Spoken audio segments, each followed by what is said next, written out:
Welcome everyone to the first ever Champions Choice podcast. My name is Yuri and I am joined by Simon Schman van der Boort. Hello. And we are gonna go straight ahead into jumping into a couple of topics that we have at hand. First up, LAIC. What did you think about LAIC, man?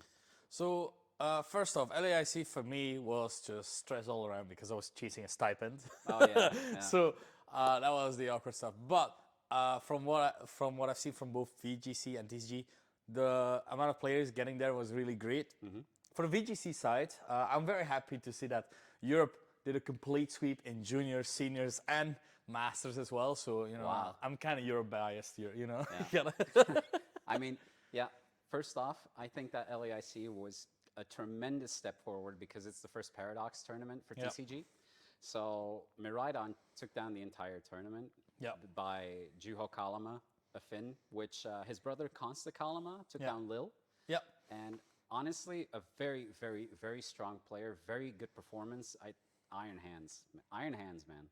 Iron Hands is just crazy to have because it can fit in quite a few decks because of all the colorless energy that it only needs. People have been saying Team Power is the best way to do it, but people have now been playing up to 18 energy, which is kind of crazy to me. Oh yeah, that list by Anil, was it? Yeah, like that- 18 energy to try and guarantee that Iron Hands as well. Yeah, it's crazy, really. If you think about it, 18 energies for 4 electric generators. I mean, you tend to think like decks are gonna brick like that, Yeah. but honestly, it didn't do anything.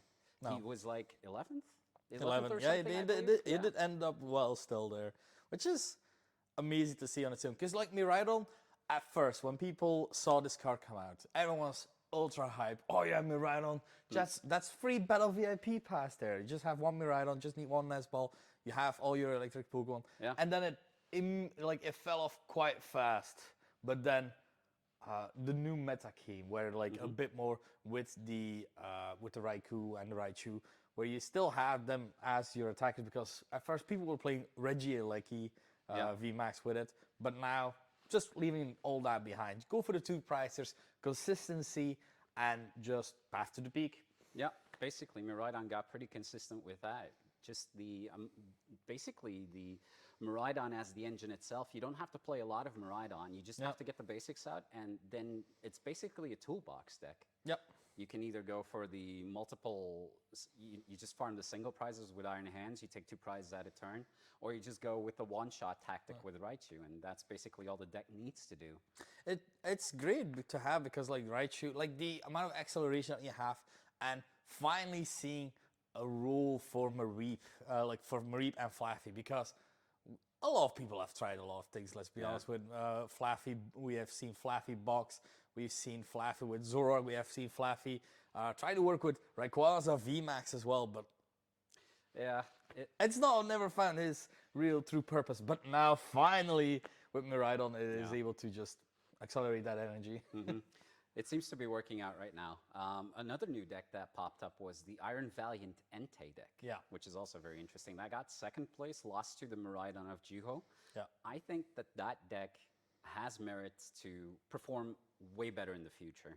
Yeah. Because you can farm the single prizers with just switching out real easily, getting the Yoga Loop. Yeah. Jirachi also doesn't really do much because it only threatens the bench really, or you can't attack the bench. But Exactly. if you pop it up into the active, which we'll get to with the interesting list from Gdansk with the toy catcher that you mentioned. A toy catcher, yeah. That's just such an interesting concept, and the deck in and of itself isn't fixed yet, I don't think. What do you No, think? there's still a lot of development that can be going on because the great thing about like these decks currently right now, a lot of them want turn 1 to really pop off. That's why Meta VIP Pass is being played a lot, and that's why you need it still because of mainly Iron Valiant or even turn 1 Greninja that you can do with Roaring Moon as well. And the issue with Entei Valiant is like it loses a bit of steam after a while because turn 1 you can of course switch. You have a research to switch more. You have Entei to draw more cards with Mama Basin. You have Squawk ability then to draw even more. But then suddenly you're in that mid game, and suddenly your opponent still has a few Pokemon left, and now you kind of have to work for it. It works great when you have your supporters, but if you get Iono'd or if you get even judged, it's kind of messy to go from there, really. Yeah, it is kind of messy, really, because you don't have a lot of options in the deck. The deck just does what it does in the early to mid game, and then it doesn't really have a game plan because you already kind of need to have won at that stage of the game, and that's the thing with that deck. But still, it's like an interesting pop-up. It's really powerful because I play tested it with Gilles, who was playing it. Wanted to play it at first in Gdansk, but Ended up not to, or he ended up not to. He ended up playing Snorlax control because he felt like more. Yeah, I feel like this losing of speed with Iron Valiant. It's not for me. I want a bit more. I want my games to be a bit slower. I want to be annoying. Yeah, no, I get that.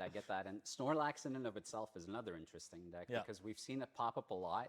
It tends to be like anti-meta kind of, but not really, because its place in the meta is just so strong right now that it tends to be more of a meta deck than an anti-meta deck, really. Yeah, people have to prepare for it right now. It is one of those decks that you have to consider, like, what do I actually do against this? Because, let's be honest, we have had decks like these where we had Quad Weezing, for example, something that shuts down all of your abilities on the field, but where you're just trying to find what to do.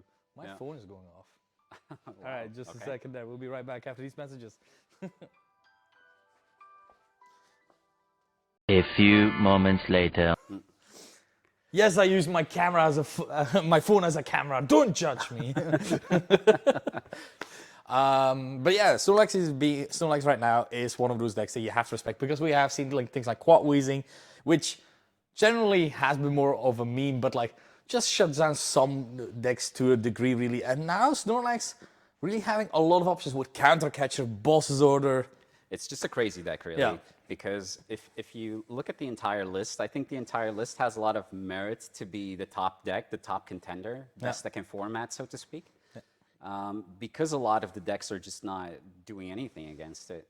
They need to actually tech into the deck in order to be able to win. Like a Toro, for example, which we saw in the Gdansk lists more often. A lot of switch options, like in the Iron Valiant deck, like into Lost Box.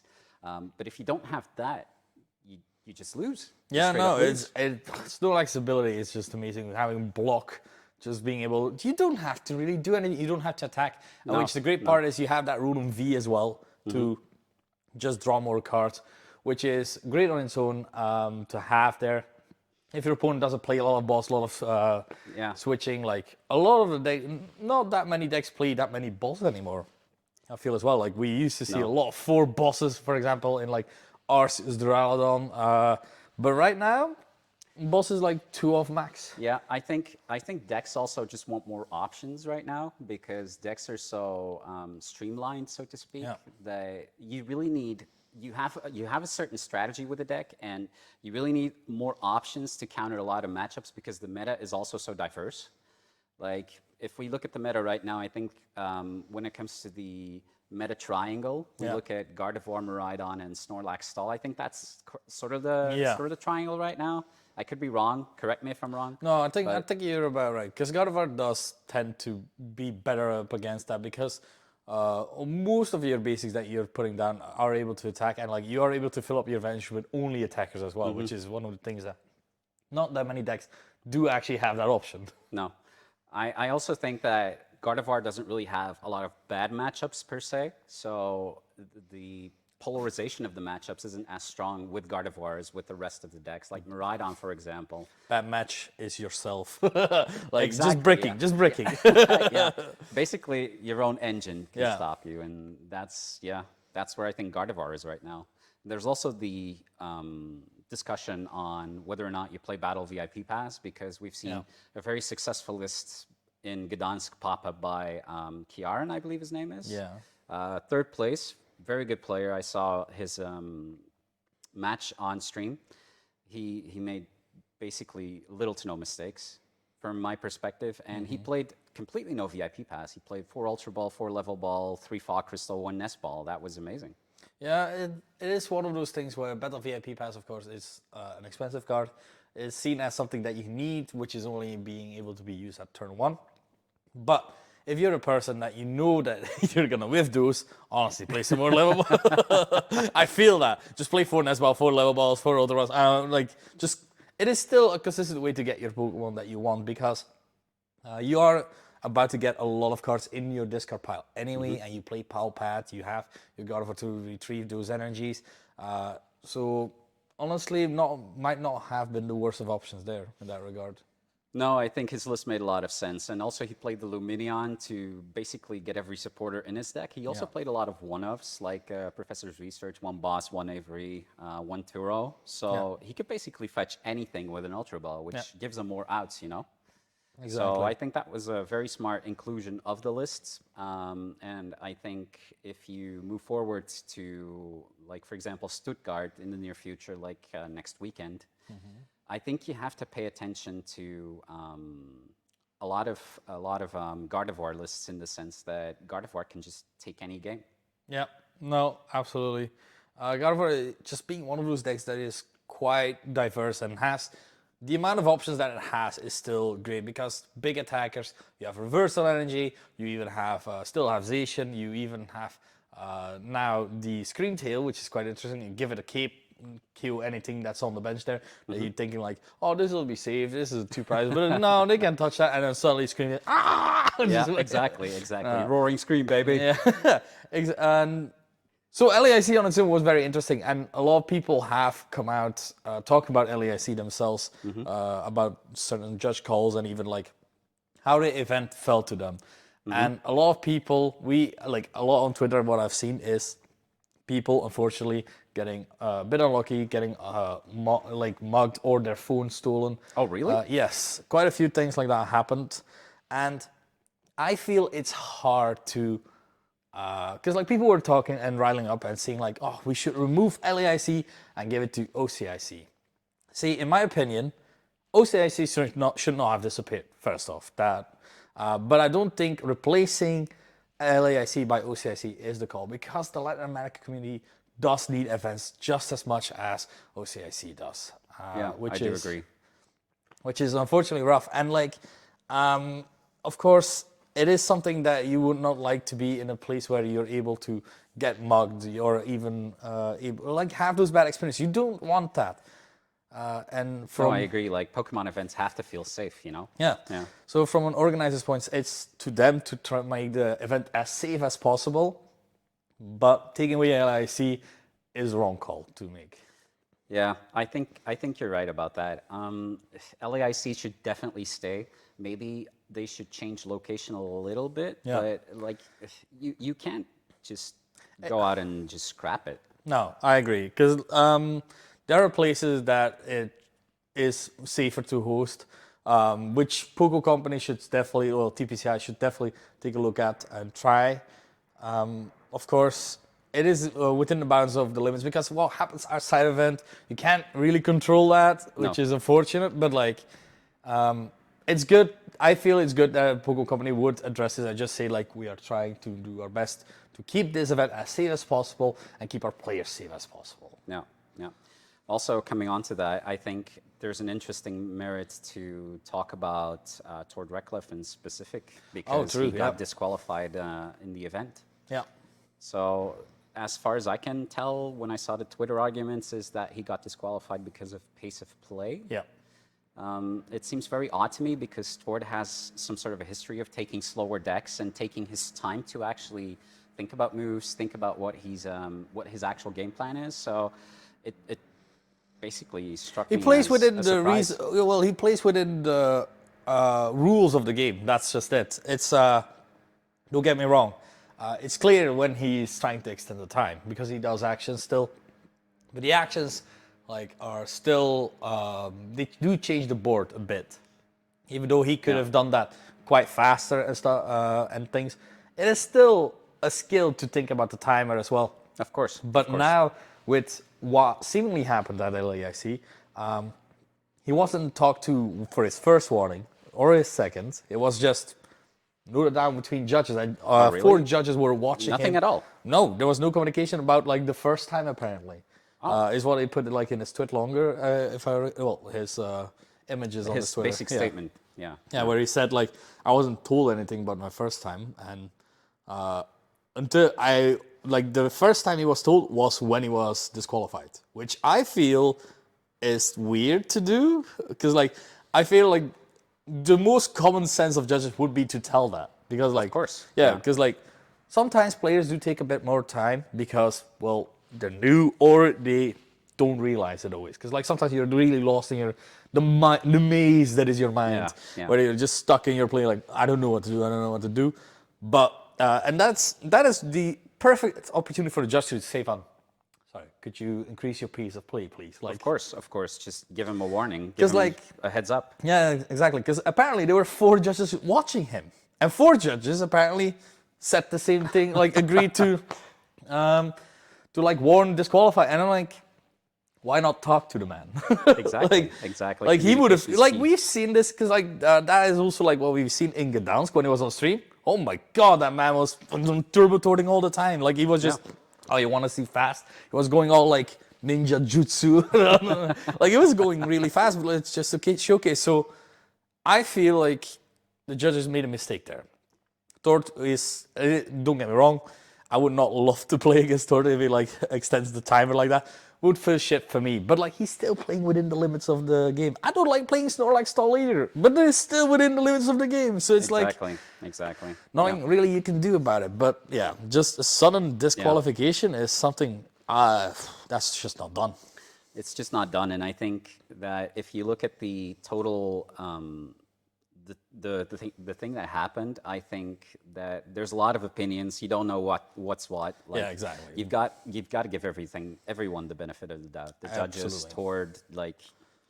There might have been communication with Tort, but like if we're just following his side of the story, unfortunately the judges can't tell us anything because of it's outside the event. I'm sure that they can probably state that they have done something of communication or you would have believed, or maybe there was a miscommunication between, because like if there's 4 judges watching and they all agree, yeah, we should give him a warning, who's and they all thought another guy was gonna do it, like where you have that classic case of like, we didn't actually appoint someone to It's like the give Spider-Man him this. meme, Yeah, like to one another. you're warning him, no you, like no, it's so we don't know, unfortunately. It really sucks for him, and that's another thing. I just would love to know sometimes the stories of the judges themselves because it makes it hard. Exactly, it makes it hard to form a specific opinion, and everyone has its own opinion in the Pokemon community, and it's just it slanders your name, kind of. Yeah. It's you're being thrown under the bus for God knows whatever reason. Yeah. Maybe someone's had a bad day. Maybe there's merits to the actual argument, but we'll never know. Yeah. And the thing is, Tord did do a very good run in Gdansk. Yeah, like I have to absolutely. add, like he became 5th, I believe, with a Lost Box deck. What crazy Lost Box Yeah, deck. it's a crazy. Yeah, it's a crazy Lost Box list because there was Iron Hands, there was Roaring Moon, there was what's his face? Palkia V-Star. Palkia V-Star. Yeah, you're right. And Kyogre as well. Kyogre as well. Kyogre as well. Wow. Was playing 3 Super Rods, 2 Energy Recyclers. So like the entire deck was just crazy. Like he replaced the Raikou of like a normal like turbo Lost Box with Iron Hands. Where he's just like, oh yeah, 2 attachments. Nah, I got it. I got this. Like, exactly. Yeah, very interesting list. I think if we're talking about Gdansk, the Snorlax stall that won was also very impressive. Like he played the Crabominable and 1 Water Energy. Yep. Just mill everyone out. Yeah, it is the way to play it with the Crabominable, just to make sure those last 3 cards get recycled. Or if your opponent doesn't pay that much attention, because you also have like things like Misery Sisters. No, what's their name? Misfortune Sisters. Misfortune Sister. Well, you're a misery after they play it, but it's like getting rid of the items and then also doing the using the Crabominable, making sure that the deck gets thinned out even more is a great thing to have as a possible option there. And people have been like, a lot of people have been talking about Snorlax, and like people have been talking about banning. Like I've seen, well, mainly what I've seen is people going up against banning, saying like calling for a ban is something idiotic, which I agree with. I have yet to see someone that says it should be banned, because I think my Twitter circle They're all sensible people. Honestly, I think there's merit to card banning. Like if you've played the XY era and played against Lysander's trump card. No, yeah. I mean, There's some cards that are absolutely crazy, but I don't feel like Snorlax is that crazy as the simple solution is switch card. Switch.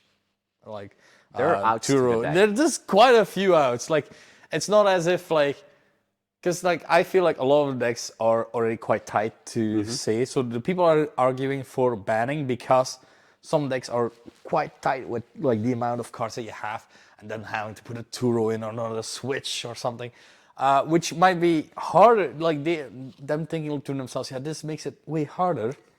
But on the other hand, maybe not. Like this is just something that you have to kind of like adapt to. Like it's more an adaptive meta. Well, I agree with you that it's kind of an adaptive meta, but you have to take into account that these lists are very tight because they want a most consistent list. Yeah. And if you go and tech certain cards for specific matchups, then you're gonna basically Look at Chimpao. Yeah, exactly. That's a perfect example. Like Cross Switcher, Iron Hands, put everything, concealed card, like and then you have a good Pokestop engine, but like if you bump the stadium, then it's over. Yeah, you're bump the stadium, Iono, have no big barrel, yeah, GG. Yeah, exactly. It is tough to say, but I feel like the state of the meta right now for TCG itself is quite hard to know what. Like I told this to multiple people I know at the event, where I was just like, I don't know who to talk. Like I don't know what to play. Like I talked to Alberto Conte and he just said like, I play Tina, I play Lost Box Tina because that works for me. Yeah. Like it has to work for you right now. And like just looking at the overall meta, I wouldn't know what works right now. It is a very difficult meta to predict because, like you said, Lost Box Tina, for example, is a very solid deck, but it also has consistency issues. And the only thing that goes for Tina is the one-shot capabilities and the path to the peak. Yeah. Like, let's be honest, path to the peak, if that sticks, your deck is most of the times the deck is just basically conquering your deck. Yeah, exactly. So, yeah. What happened to the VGC? Oh yeah, so well, LAIC. First off, I was already proud saying that VGC was won by Europe.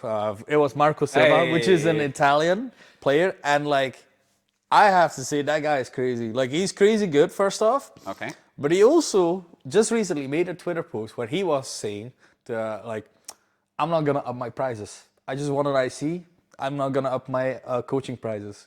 I'm only gonna up it when it's really booked full because I feel like everyone should be able to get coaching from me at a reasonable price. Player. And I'm like, God damn, he's the GOAT. He's like, man's the GOAT. Man's amazing.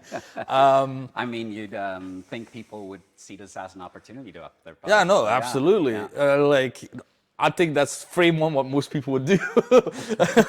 But Marco just, it is great to see how many people are just really invested into the community aspect. Because, like, of course, we're playing a kind of competitive game, but, like, people are still knowing, like, we all love this game. We all just want to play it. So that's great. And yeah, for Gdansk as well, we have someone from Poland that actually won.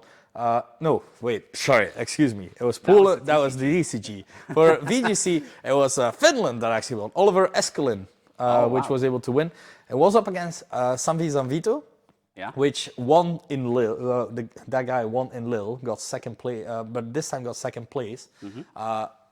And like, both players are so smart. Like they were really playing well, and it was Urshifu and Tornadoes, which is something that's been played a lot in this regulation. Been standard in the meta, right? It's been very standard, and a lot of people are calling to a ban of Urshifu, which I kind of agree with. But that's mainly because I would love to have defensive play against Urshifu, or like just being able to protect without my protect being broken for no reason, without no repercussions for him. Yeah, I mean, I told you about the Mega Sableye meta, right? Yeah. Like that meta I love because defensive play was so promoted, really.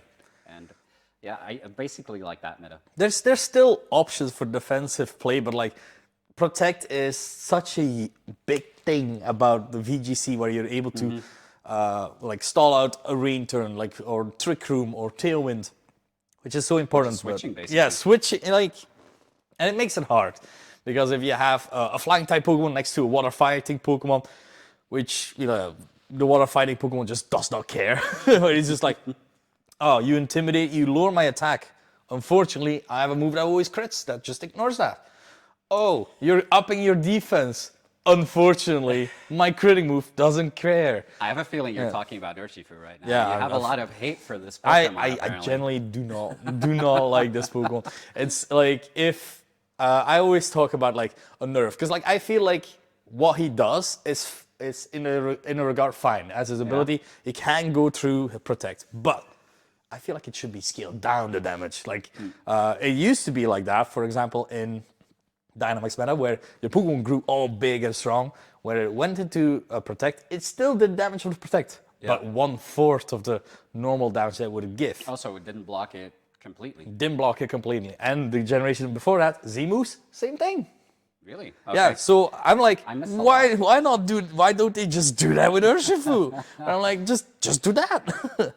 But very well played by both of them, and I also want to state that Sammy Sanvito is hot as hell. I'm saying this because before the finals, he was communicating with the casters, and he said to himself, "Yeah, I'm ugly," and everything. Like he was talking a bit down on himself, and like he's made a lot of tweets where he's like, "I can't believe my mother is so disappointed in a piece of shit that can't play Pokemon." While he won a regional, topped multiple regionals. The man is hot. The man is good at Pokemon.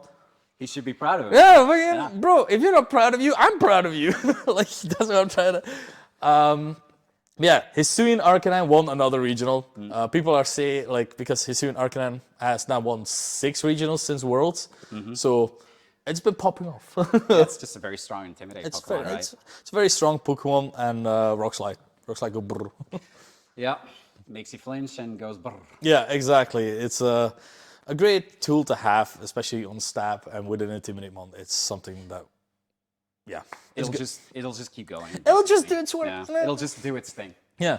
So, what do you think about Stuttgart then? You think you're going to see a lot of the Urshifu, Absolutely. Tornadus, Arcanine teams? Yeah, what I'm expecting, because I already expected this for Gdansk, was an increase in Golden Go. I was right about that. Didn't make the right team call at all.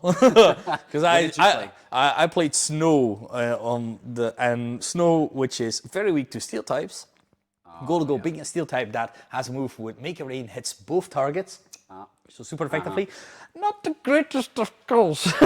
No, not particularly. No, then with Urshifu, like I've played this team a lot for locals, got like my invite thanks to that team.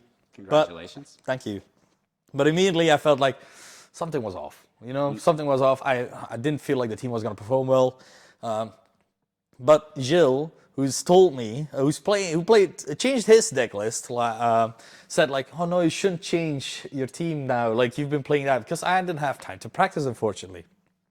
But just playing that, you've been playing that all the time. I'm like, oh, but I'm not feeling great with it. No, keep playing it. He changed this deck like a day beforehand, while I wasn't allowed to, according to him. Because like he wasn't feeling good about Iron Valiant. Right. So I just want to say double standards. But yeah, so listen to your gut feeling. If you ever feel like playing a deck, playing a team, listen to your gut. Just follow it. There you go. Wise words from Shmon. Thanks. Now, what do you think the TCG is going to do? Because I think that the meta has been somewhat defined. Yeah. But like there are some decks that are just not popping off straight away. Like you have the Iron Valiant Entei, which got second at LAIC, but I think it has more to it than what it's actually been performing so far. Yeah, I think it is still looking for that perfect or a better list for this current meta. Because like it is already really great. Turn 1, turn 2, obliterate Exodia. Let me you going second, turn 1. Okay, let me take turn 3 as well. Like, which is great. Because I've had multiple games where I was playing against Shill, where he was playing Iron Valiant Entei, where it was where it went like this, where I went turn 1, he went turn 2 and 3, I went turn 4, and I went turn 5 and 6. So and then game was over. So a lot of the times it is something that I think it can work well, but you have to find that thing that can help you a bit more to have a bit more of a consistency. Yeah. because, oh man, I tried Roxanning plus Path to the Peaking him. He immediately had a research. Yeah. Roxanne ain't real. But that's basically what the deck does, right? Yeah. I mean, Anti-Iron Valiant is a very consistent deck, a very strong deck early game, but like we said, early to mid game, it's very strong, but late game, it falls off. Yeah. So I think the optimal list hasn't been reached yet. I'm still looking to Valiant Urshifu as well to come up with a more optimized list to see if that breaks the meta, maybe. Yeah. I also think Miraidon's going to be a strong play because Miraidon still is a very popular deck It's in Europe. just good. It does what it do. Like, Yeah. it plays itself. Don't get me wrong. I think it's great that Miraidon now has better viability. I just don't vibe with the deck myself. I'm like, I don't really make any plays. Like, I have 3 roads to go upon. It's those 3 roads or nothing. You know, like. Yeah, you don't have a lot of options, I know. No, but like the options are good, which is why options are very good. this is probably why a lot of players did decide to play, because it's just very you get straightforward. what you get. You get what you get. Yeah, it does boom boom. Yeah, exactly. That's basically what it does. Because if you look like things like Jim Power, for example, or even Roaring Moon, a lot of times you think, oh yeah, if I do that and this is great. Yeah. But you need to get this and that. And then basically the opponent does something different, and Yeah. then you're like, wait, where did my option go? Yeah, option gone, delete it. Yeah, yeah. Looking for it right now. On to game 2. Exactly, Like- exactly. Let's scoop up. Yeah, no, it's one of those things where you really have to. Yeah, sometimes it's easy to if you have the 3 roads, that's easy to go on. But if you need a deck where you need to have everything in hand, it's so hard to do. While you Like have, for example, Gardevoir. yeah, Gardevoir is one of those decks where you really need to have everything in hand, or the deck just basically does nothing. Like, you have all these Curlias, but you need to get set up. Yeah. Like, if you don't have any Raltses at the start, or you cannot Mirage Step, the deck is over. No, It exactly. does nothing. And Okay. that's a bit sad about the deck. I'm gonna make a wild statement. Oh, tell All me. right. So in Stuttgart, I believe one deck is gonna be in day 2, and I believe in this deck because it will dodge all the Lost Box matchups. It will have a Dodrio engine. Because Is this the deck I'm thinking about? yeah, it's just well, you have 2 versions. You have a Zorog version, and I've seen people have Tyranitar as well. And with Tyranitar, it's quite funny. I've been playing that all ladder. It's just funny, but it's so good. I guess just block lags, because everything can attack in that deck. What exactly does that do, that So, Tyranitar? so the Tyranitar, it does 250 damage if for 2 energy if any of your Pokemon have damage counters on the bench. Oh, And Dodrio keeps giving itself damage counters. Yeah. And Dodrio can attack for a color's energy, which keeps stacking up as well. so what, you run jets and stuff to dodge Yep, the exactly. yeah, So it's so funny because, like, Boss's Order, Dodrio without energy. Oh. Jet, don't go know. right back up. Yeah, he's going. Here he is again. Exactly, no. So it's one of the. I want to believe that someone is gonna bring that in day 2. I mean, that's very sketchy, and that's a very bold statement to make. Yeah, no, I know. say. It's that or cloth. Okay. Waffle Electrode, or are we really talking about I would. that? I think it's funny. I think it's an amazingly funny. I think it'd be better if, for example, Roaring Moon was a bit more present, because Roaring Moon feels less present because, like, it's not performing as well as people have thinking, because everyone has noticed, hey, Roaring Moon kind of loses to Gardevoir. Gardevoir is everywhere. Should we really be playing this? No. Yeah. I agree. No, if we think about the meta, I'm very curious as to see where Snorlax stall ends up on, because people are going to probably tech for this deck now. Do you since think? it's- Okay, since generally, it's- what do you think people will tech more? Like, because like people have been talking about, oh yeah, but just put a Meteor in it.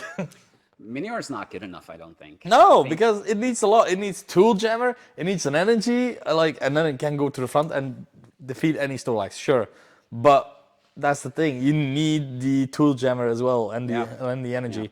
No, I think if we're talking about tech cards, I think Turo is going to be huge, especially with the decks that are on Palpad. Yeah. Because you have Boss, you have Turo as outs, because if you boss up the Rotom, for example, or the Pidgeot if it's on the bench, or even the Crabominable, the Mimikyu, then the block ability doesn't work anymore, and you can just retreat out. So I think Boss and Turo are going to be very huge to actually make that matchup work for certain decks. Yeah. Like, for example, I was playing Gardevoir. I play 1 Terra, 1 Palpab, 1 Boss, and that's more than enough to beat the matchup most of the times. So, apart from that, I think that it's gonna be good enough to just tech those couple of cards and just play well. Yeah. Honestly, that's the thing, right? You always have to still play well. And Yeah, yeah. cool. It's the champion's choice. Well said. Well said. No, I couldn't leave it. I had to put it in, right? But yeah. But generally, what I do think there will be a lot of Snorlax stall, but like people will actively prepare for it now, and it will be less behind in people's mind, like not behind in people's mind. It will be more to the front end. They'll just like, I just don't want to lose against that. Exactly. And I feel people are going to over prep for that, and something else will come on top. Yeah, I think you have to watch out for Mew as well. Yeah. Mew VMAX is still a deck, and There's been two in the top 8 of They Gdansk. they were always able to crawl in between. Like that's the thing about Mew. When Roaring Moon has been seen as less viable, Charizard is still a great deck, but like as we've seen, Block-Like's kind of screwing up a bit with that. So if you tag for it, Charizard might still be working, and Mew just dodges the bad matchups. Yep, basically. Yeah. No, when it comes to other decks, I think the meta's pretty defined, really. Yeah. No. I think what people might actually take as well, you have the Sandshrew from 151. You can't shuffle any trainers back into your deck with any sort of like. It was something like that. Like it has an ability, you can't shuffle any trainers from your discard pile into your deck. So if you have like Ericas and stuff, or like want to do Palpad with that, nope. I'm thinking, but I can't think of the card you mean. You have to. Sandshrew, yeah, it's Sandshrew. Well, we'll show it on screen. Yeah, editing gods. So it is from 151, where it is able to just kind of deny it. If I'm wrong, editor's note, edit that. Like, do everything right now, editor. Come on, carry it. No, what I'm trying to say is like there are ways, like as we mentioned earlier, there's ways to go around Snorlax, and like again. There's no need for a ban yet. Like, it's not as absurd as Lysandra's trump card was. No, obviously not. Obviously not. And there are different cards that deserve bans, like X-Maniac, for example, was also one of those cards. Like, shutting off all abilities with a supporter card is just nuts. But yeah, I don't think Snorlax is good enough for a ban. No, not at all. Not at all. Generally, what I was thinking, though, like a card that I would like to see banned somewhere, when Lugia, before rotation, was a thing, right? Evolution Incense? Just anything about that deck. It was just the one thing, because like it had Raikou, Aurora energy, like it had so much. Like generally, at that point, I was like, something's gotta get banned, right? Like it Lugia was. Like you just want Lugia banned. No, well, I do want Lugia banned back then, but like it was generally a moment where I was like, this seems like it beats everything, and it did. It did. Like Lugia was absurdly the meta. Everywhere. Yeah, like it was absurd. Like I played Regis a lot during that time, but like suddenly they put in a Raikou, and I'm like, okay, fine. Lugia was more of a box deck back then, you know? Yeah. And now it's like more streamlined with normal attackers or single strike attackers. It's normal. It's less bust. No. But you know what I mean, right? Yeah, Now with the Earthen Vessel being there might be option to explore Lugia box more often as well, because you can put in multiple energies, like one for Radiant Zard, one for Iron Hands, and just make a box deck again. So I'm wondering how that's gonna shift into the near future, because there's also the Paldea set coming out, the Paldea Fates. So I don't know if there's gonna be any more standard Leo cards in there, if it's just gonna be a reprint collection, but I'm looking forward to seeing more cards to make Lugia box viable, to be honest. Honestly, it could very well. That's a lot of interesting things, I feel. With like most box decks, I think are quite fun and quite interesting to see. I really personally like them a lot. Like you used to have Water Box, which was something with the Inteleon engine, but like attacking with the Inteleon as well, and you had a lot of interesting in that. And the ability to shoot two damage counters. And even like Arceus box. Like Bird Box was also something I like with Galarian Zapdos and Galarian. Boltres, which I thought was quite ingenious. And I like decks like that because you're right. Right now the decks are a bit more streamlined to the color that they are. Yeah, yeah, exactly. There's more like tech cards in trainers and stuff like that, but not necessarily in Pokemon anymore. Like you do see support Pokemon, but they come more into the form of just small basics that shut down specific things. As in, they don't have a specific attack that they're targeting for a matchup or whatever. Like it's more the abilities. So if Chin Pao, right? If Chin Pao, for example, it has Iron Hands with a lot of colorless energy, so you can't use that. What if you? Because like I've seen people put Drapion in it as well. Would that count as a box? Because that's like two different Pokemon. Like it's weird because like it's still mainly Chin Pao, but it's just two Pokemon added to it. So like I don't know from what point do people call it a box? That's a good question, actually. If it has 4 sides on the top, it's a box. You're right. That's it, right? You're not wrong. No. But I think when we have like a specific attacker that targets multiple matchups, or have like 5 different attackers for specific matchups, I think that's when we call it a box. Yeah, no, that's like that's a Lugia had a lot of stuff because you had Raikou, you had Lugia himself, you had technically Tyranitar came later, so you had Yveltal. Oh my god, I forgot about the Yveltal. Charizard, reading Charizards. Yeah, didn't you have a water attacker as well at some point? I feel like we did, but I'm not remembering. You could use not Loftisk, Luminion technically as well. Oh yeah. Yeah, they use Luminion as well because you could just Aurora just put it back in. Yeah, I remember a local player, Sam. He told me about a decklist fix that he had because he forgot to note it. He wrote 2 different Luminions down, and he had to replace one with the basic energy. And then he said to the judge, "Well, I'll just replace it with the water energy so I can loop the Luminion." And then the judge said, "Like, it's fine, just play the second Luminion." Yeah, well, locals aren't always. Well, see, I feel personally, when you're looking at judging and like things, I feel.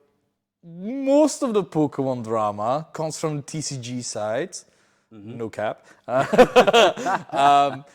But it is mostly because, the game doesn't get decided for you. You're playing it as it is. Like, you're not gonna say, because like VGC, we shit on the Pokemon themselves. Yeah. Urshifu, big example. For example. Big example. But yeah, for a TCG, it's a lot of the time where the judges have to step in, and I personally feel a lot of the times for judging, it's sometimes not always as clear. Because a lot of new players wanting to be judges, I love that, and I want them to be able to do that. But there's no, how do I say this? Are you referring to guidelines? Yeah, like you do have like the rules and like, but like sometimes I feel like the guidelines are a bit mistaken, or like sometimes. Because like you have 2 ways to go around judging. You have 3 ways technically. You have the way to go, rules are the rules, you follow that.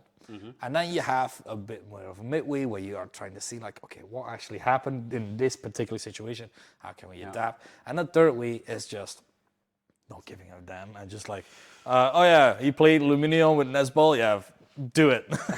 Use your support. I don't care.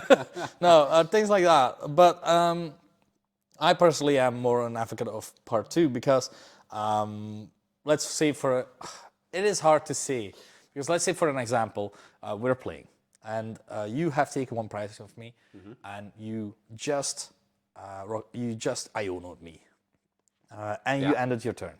You didn't attack, you just ended your turn. Yeah. It's my turn. Instead of 5 cards, I pulled 6 cards. And before I draw my next card, I notice, I have 6 cards in my hand. You already have your 6 cards. So technically, the 6th card was the card that you were going to pull. Anyway. Yeah.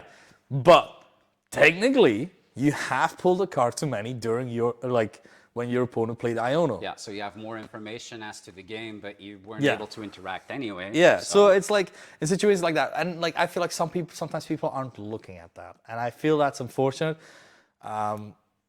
And yeah, sometimes there's also miscommunication because it's a lot of communication. We've had an issue as well in Gdansk with a fellow Belgian player where he was shuffling his hand for Iono, accidentally dropped his cards, went to pick them back up, but shuffled them again, put them below the deck. Yeah. Drew 3 from his Iono. His opponent next to him was well, not his opponent. The person next to him was getting up and saw that there was a nest ball on the floor, still from with his sleeves. He picked it up, put it on the desk, and says like, "Well, it's obviously from the Iono, because like they didn't advance. Nothing has happened after the Iono. Like it was his turn. Yeah. He noticed it during his turn before he could do anything, and he tells him like, yeah, this was from when the cards fell." Mm-hmm. The opponent calls the judge, because of course when you drop your cards, that you should call the judge immediately. Judge comes in, rules it as a game loss for Tim, because unfortunately you don't know if the card was laying there from the beginning or not.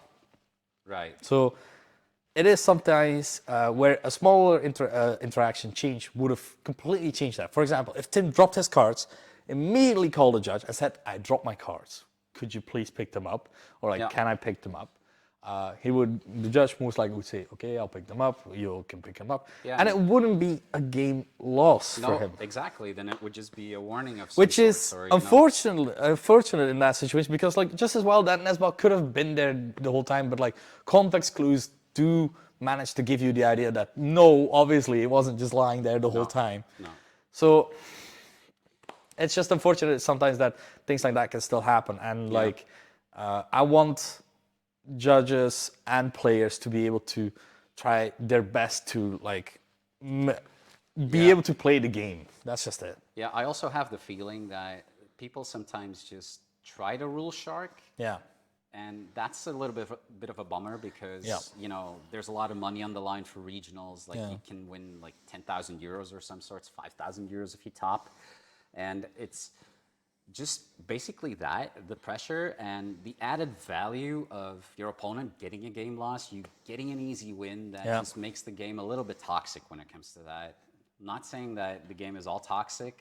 No, absolutely. Like, it's just that. It's just sometimes opponents are looking for mistakes like that, and that makes it a bit unfortunate in that regard, because because after all, we're all just Pokemon fans. We all just want to play the game that we love, and if things like that happen, like I tend to think to myself, like, what would I do if I in the position of the opponent or of me, like, you know, like just trying to imagine how they would feel, like if it's clearly something that you can't undo, like for example, you judged it, for example, that's fucked. You can't do anything about that, but But just being a little bit more compassionate or something, and just trying to treat your opponent the way you would like to be treated is something that I sometimes miss amongst the Pokemon community, especially the competitive community, which is something that we can all work on.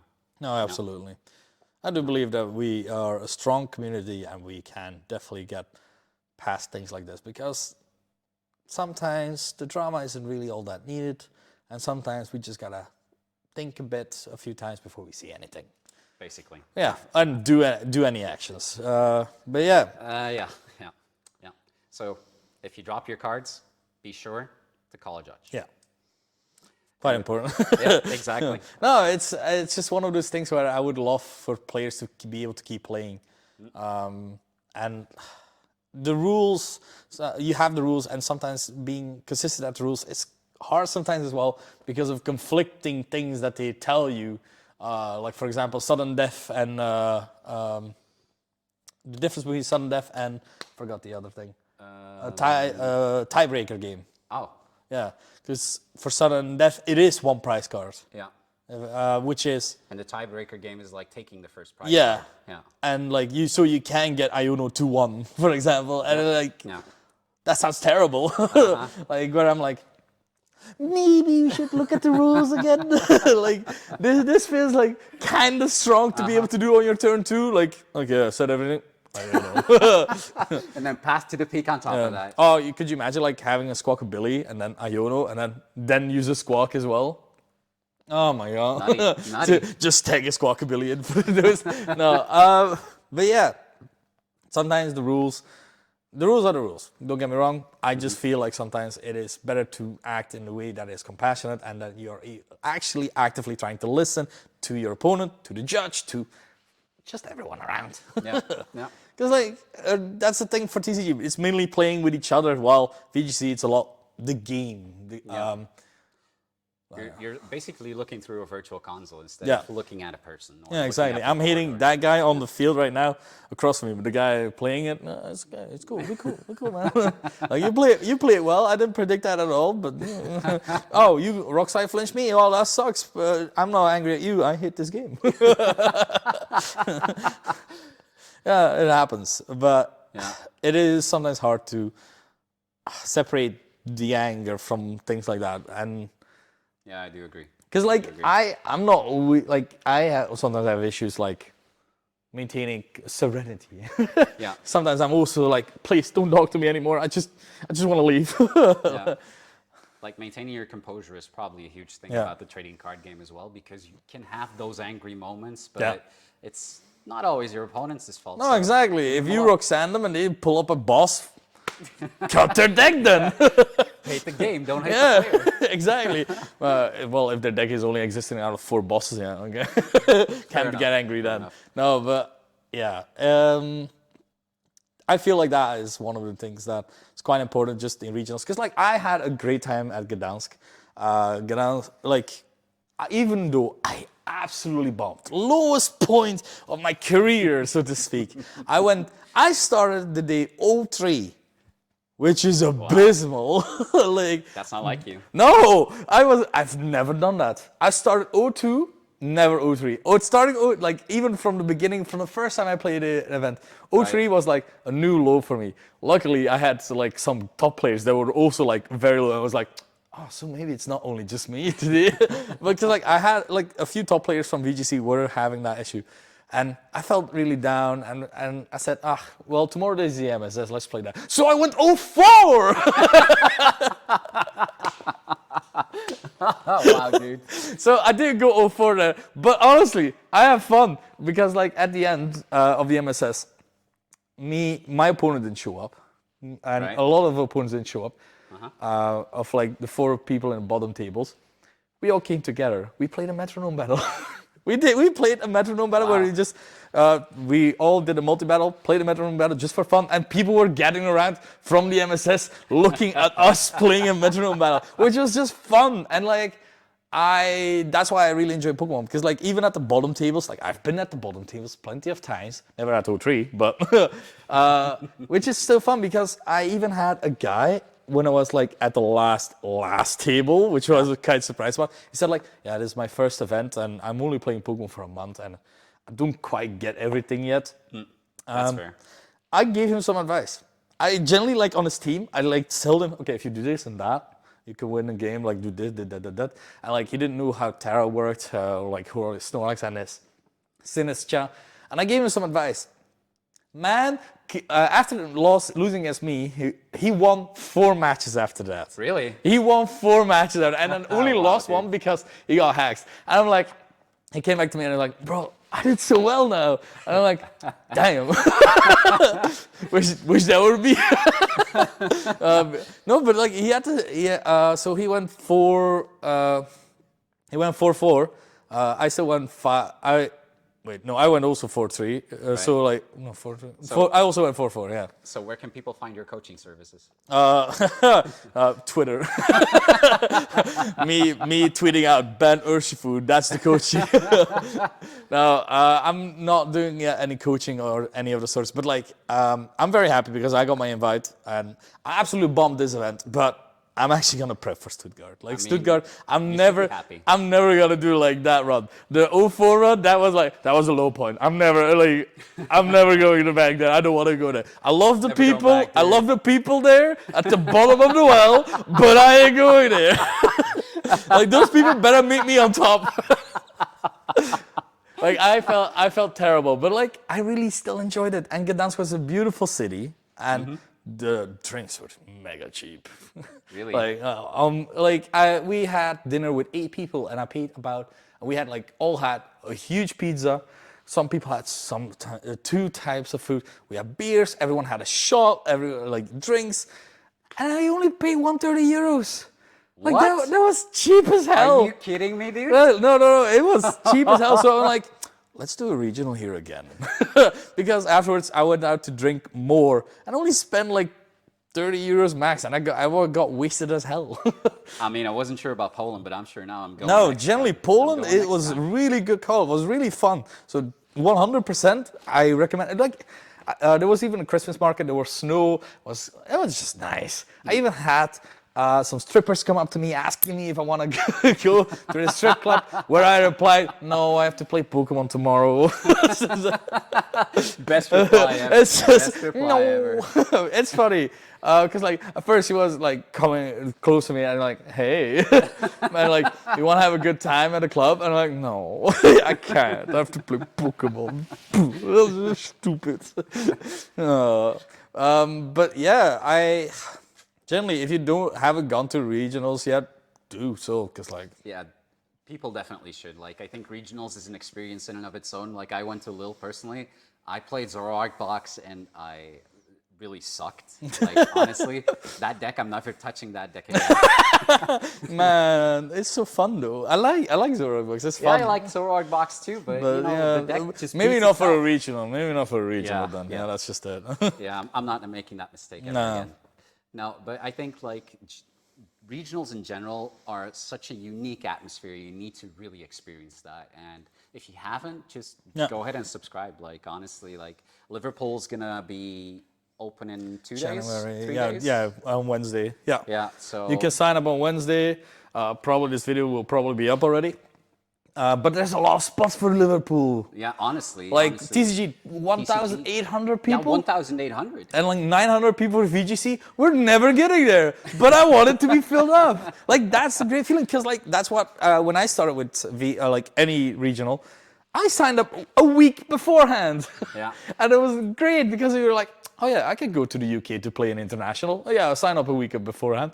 Oh cool, I'm in. Yeah. Like, I just play that, and like it's fun. Yeah. And like, I'm happy that people are being able to experience that as well. Like, people suddenly, oh, my schedule's cleared, I don't have anything to do. Yo, there's a regional there. Exactly. Like, that's, Exactly. I'm so happy that happened now. Yeah, me too, me too. And honestly, the thing that I don't love about these registrations is that the tickets are basically full in a split second. Yeah. TCG.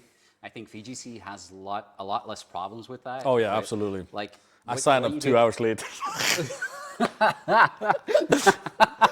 No, but I'm just saying, like, you can't do that now like you did. Like, Yeah. sign up a week beforehand, you just don't have any tickets. Yeah, I'm very happy that it's just more open for more people to enjoy it, because honestly, people should be able to enjoy it. It is very fun. I agree. I definitely recommend it. My first event wasn't international even. Really? Yeah, my first big event, yeah. Was it London last year? No, it was London 2017, I believe, or 2016, one of the two, I don't know. Oh, wow. And I played Seeking. Seeking? Yeah, and I did it well. TCG or VGC? VGC. I bubbled out of points, which was funny. I got 129th. Wait. What metagame was that? That was Sun and Moon. That was Sun and Moon, and there was with Tapus and stuff. Oh, right. Z-Moose. And it was for TCG Goliath, because like I knew, like people were playing there. Zoro? So Zoropod. Zoropod was quite active there, if I recall correctly. I think it won even there. I think that might be Tord's first win. Yeah. Yeah, I think that might be Tord's first win with Zoropod. He would have been nowhere if I hadn't gone there. That's a bold statement. No, but it's funny because like that first event as well, I like round 4 I was up against Wolfie Glick, which is like right now the biggest of you. Yeah. But like he was already great then, and I was already a fan of him then. And like going up against him, I still have a video of me in a Magikarp hat just going, what the fuck? It was like I had to go up against him, the round after against Jimmy Boyd, and then after that against Cyberbass, like I was winning, and then suddenly I got a nose ring. Ew. So my resistance was really good, and like I just bubbled out of points at 129th. Went top sucks. to 128. No, I didn't mind. I thought it was fun as hell because I was the best Belgian then too. Nice. Because we had people more active playing VGC, but I was like, Just the champion feeling. So yeah. And then I kept playing VGC and TCG, but I'm really happy to say that this year I really wanted to go for my invite, and I already got it. I'm honestly, I don't know how. I'm looking back at it. I'm like, how did I do that? Like just. Well, you performed very admirably. Yeah. That I can say. I do. Yeah. A lot of locals and a lot of traveling to France and Germany, which a lot of events and You amazing went to people. Germany not too long ago. If I'm Yeah, not- if I'm not exactly. mistaken. Yeah. To Frankfurt, double MSS weekend, and also to France, and like trying to get as much points as possible. I got 400 points to the dot, and I'm really proud of that because I'm only the second Belgian ever in Masters to do it. Nice, dude. Which is crazy to me because like before, I've only done regionals then because the locals were always far away, Yeah. which were also in France and Germany. But now apparently I have a car. Well, that helps. That does help. But yeah, so definitely 100% recommend, go to regionals, go to internationals, go to your locals. Yeah. I think that's pretty much. Yeah, that also reminds me, the Belgians did quite well at Gdansk, didn't they? Like, Yeah, I we think, had a few that really did well. We had Rune at 35th, I believe. No, I think he was higher. 21st, 22nd? 20? Oh, well, I know that's even Sen better. was 33rd because he just bubbled out of top 32. No. Oh, that's Really unfortunate.